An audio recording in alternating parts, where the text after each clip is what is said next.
this whole idea of freedom of speech and this conversation is very important to me, and I'm glad to have you on to talk about it.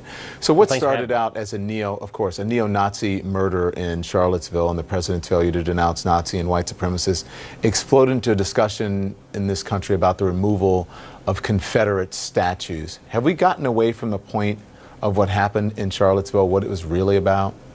And it seems to me we clearly have, and I think that was the point of the alt-right and the white supremacists seizing on an issue that they know that there's actually broad public consensus on not moving a lot of these statues. There's a Quinnipiac poll that came out today showing that 50 to 39 Americans aren't big on the idea of moving all these statues out. So they seized on an issue that they think is a winning issue for them and then tried to broaden out their appeal that way. And I think a lot of folks on the left fell for it. They want to have this discussion anyway, and so they saw the opportunity to have this discussion, but it seems like a misdirection from what actually happened in Charlottesville. The issue in Charlottesville is white supremacy, not whether some people think that statues should come down or stay up, because clearly 50% of the American population doesn't want to keep these statues up just because they're a bunch of white supremacist racists. Did liberals get played by President Trump? I think pretty clearly they definitely fell for what was, whether he plans it or not, a trap for the left. I mean, he said, you guys don't have a limiting principle. You're going to go after statues of George Washington or Christopher Columbus or Thomas Jefferson. And now you're seeing that actually happen on the left. The most obvious stupid case is this banning of this reporter from ESPN named Robert Lee, an Asian guy, from covering an event at University of Virginia. You know, the political correctness of the left is actually driving people into Trump's arms, even though Trump's initial response to Charlottesville and then his Tuesday response to Charlottesville was entirely wrong. I think that one thing that Trump has had, he's just benefited from the fact that the left is constantly reacting to everything he says with an enormous level of passion, and I think that that's actually a negative. Even what he did last night insofar as going after the media, because the media reacted, instead of doing objective analysis of where he was not telling the truth, they jumped to, extraordinary critiques of his mental health and talking about how he was crazy and how he was morally bereft and all this stuff. All that does is it plays to his crowd. His crowd thinks that the media is out to get him. His crowd thinks that the media have a particular emotional animus for him personally. And so anything that the media do is going to exacerbate that. Well, two things. And by the way, and just because ESPN, I want to get it correct. ESPN has responded, and they're saying they didn't ban the guy's name is Robert. Yeah, they moved Lee. him off of it. They didn't ban him. They asked him if he wanted to, and he picked something that was closer to his family. They said that they didn't ban him, and they were looking out for his own interest.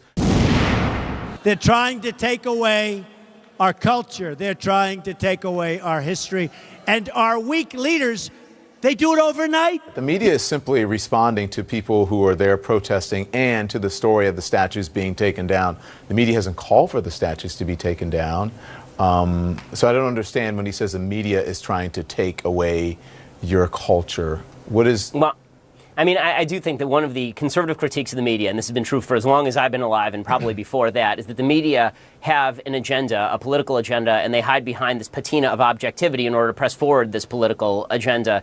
Don, you were very passionate about President Trump's statements about the media last night, and I think some of that was justified, but I think a lot of it actually goes to what his base thinks, which is they think that you have an animus particularly for President Trump, that you have an animus for his agenda on things like Confederate statues. I think you personally probably want to see these Confederate statues come down. I mean, is that true? I mean, I would assume you do. Listen, I lived in the South for a long time, and to tell you the truth, I knew the statues were there. I was offended by the statues. Whether they should come down, I would leave it up to the individuals. But I do think that they are insulting to people, just as you would you want to see a statue of Hitler as a Jewish No, I totally person, understand right? your point of view. The would point you want is to go that you have to, a point which of view, I made right? earlier, would you want to go to, and listen, we shouldn't pretend that there's this fake objectivity. Everyone has a point of view. It doesn't mean that you're biased. And so, but just to get people to understand, as a Jewish person, you would not want to go to a Hitler high school. Well, that same effect, African Americans, that has the same effect. Robert E. Lee has the same effect on African Americans. And so, and also the Confederate flag. And so I think we have to be understanding of each other. It's not that I don't like the president or have an agenda against the president. I'm simply speaking the truth as I see it.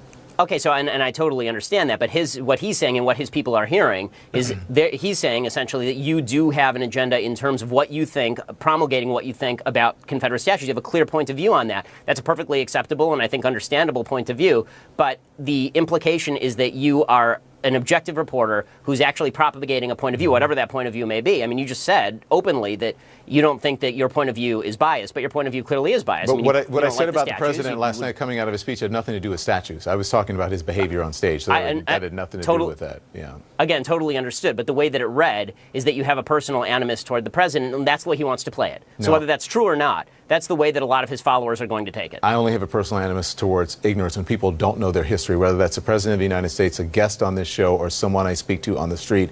I think if you're going to be able to, you need to be able to defend yourself. And in order to defend yourself, in order to have a right, clear perspective, you need to know history and you need to be educated about it. And in many ways, I think people who are fighting for these issues are not.